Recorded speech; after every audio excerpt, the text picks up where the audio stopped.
Hey yo, it's JR right here. All month long, it's been all about the 2018 Russia World Cup. And nothing seems like to be stopping the football fever even when big stars like Neymar, Messi, Cristiano Ronaldo have gone home already. So today, let's talk about the probably unknown to you 5 stories of the best football players who've attended this year's World Cup. Here he goes. Cristiano Ronaldo, great talent with a big ego. I think that's quite fair to say of him since he is a 5-time World Player of the Year. And to go with that, he does have a museum of his own with a plaque in the front saying, Best Player of the World. But under his disputable reputation, have you ever wondered why Ronaldo doesn't have a single tattoo on his muscular body? Especially when getting a tattoo is such a way of celebrating yourself in the football world. Well, it's because in many countries, new tattoos can affect how often a person can donate blood as a precaution against cross-contamination. And Ronaldo donates blood very, very often. He's a rather generous person who's helped pay the medical bills for sick children. He's also a bone marrow donor after seeing one of his teammates struggles, saying, "It doesn't cost anything. It's a simple process, and then you feel happy because you know you are helping another person."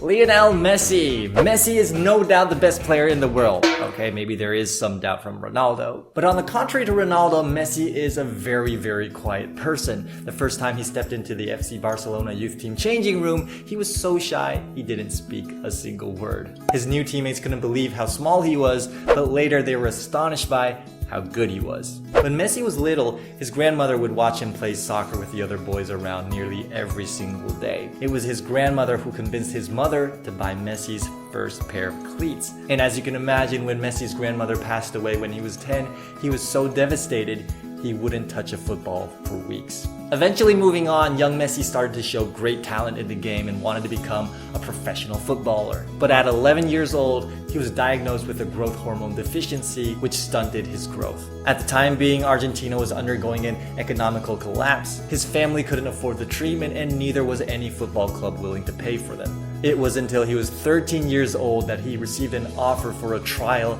at the famous FC Barcelona.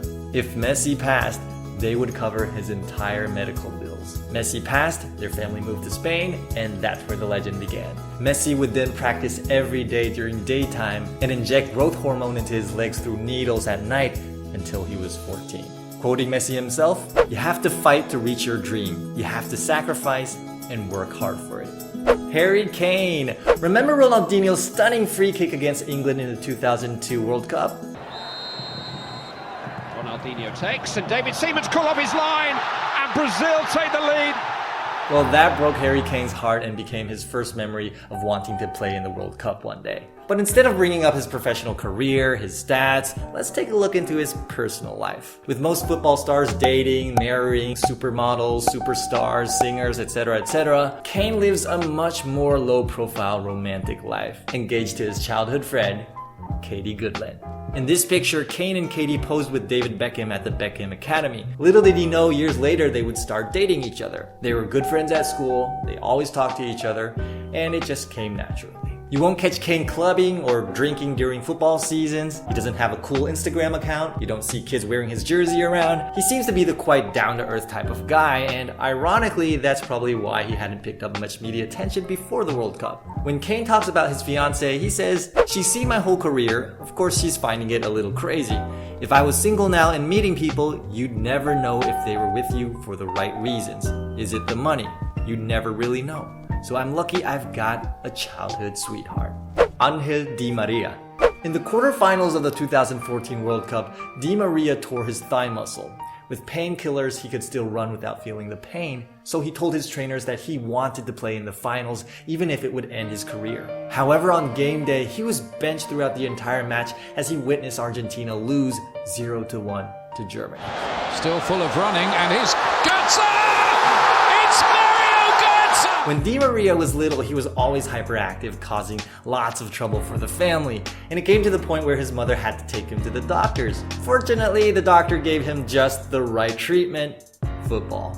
Di Maria got so obsessed with football that he was wearing out his boots every 2 months, and his mother had to glue them back together since they couldn't afford to buy new ones. One day his father got a phone call from a local football club. It was his mother's favorite team, and they wanted Di Maria to play for them. But the place was 9 kilometers away and they didn't have a car, so from then on, his mother rode a rusty old yellow bicycle to take him to practice every single day. His sister had to come too, so his father made a wooden platform attached to the side of the bicycle where his sister could sit. But even after making it into the club, things weren't easy. By the time he was 15 years old, he still wasn't growing, and his coach was giving him a hard time, thinking he was weak. One day he went home crying, told his mother he wanted to quit. The next morning, his mother sat on his bed and said to him, "You're going back on him. You're going back today to go prove yourself to him." It took him another year to make it into the senior team, and that's when his career started to take off. Romelu Lukaku. His nickname is the Belgium Beast. Just take a look at his speed and his size and you'll get the picture. When he was 11, he was playing for a youth team. He was so much bigger than the other kids that during one game, one of the parents from the other team questioned him about his age, where he came from, trying to stop him from going on the pitch. Lukaku grabbed his ID from his bag, showing it to all the parents, with an urge inside him saying, "Now I'm gonna destroy your son even more. You're gonna drive the boy crying home now." When Lukaku was 6, one day he saw his mother mixing water into the milk they drank. At that point, their family wasn't just poor, they were broke. Lukaku didn't say a word about it. He didn't want to stress his mother, but inside his heart, he swore to God, he promised himself that one day he'd make a change. He didn't want to tell his mother, but some days when he got home, he would find his mother crying. So he finally told his mother, "Mom, it's gonna change. You'll see. I'm going to play for Anderlecht, and it's gonna happen soon. We'll be good. You won't have to worry anymore." Every game he played it as if it was the final. He played with anger, not at people, but at the rats running around in their house, because they couldn't watch football on TV when they were kids, because of how other parents looked at him. His father became a professional footballer at 16, so he swore to go pro at 16. His first ever played professional match when he was 16 years and 11 years old. In memory of that match, he said, "We lost the final that day, but I was already in heaven. I made good on my promise to my mother and to my granddad." So those are the 5 inspiring stories from the footballers of the 2018 World Cup. Under the limelight, they're big stars, but in person, they're just human like you and me. To make it to the top, they played harder than anyone else. You gotta strive hard to achieve that goal.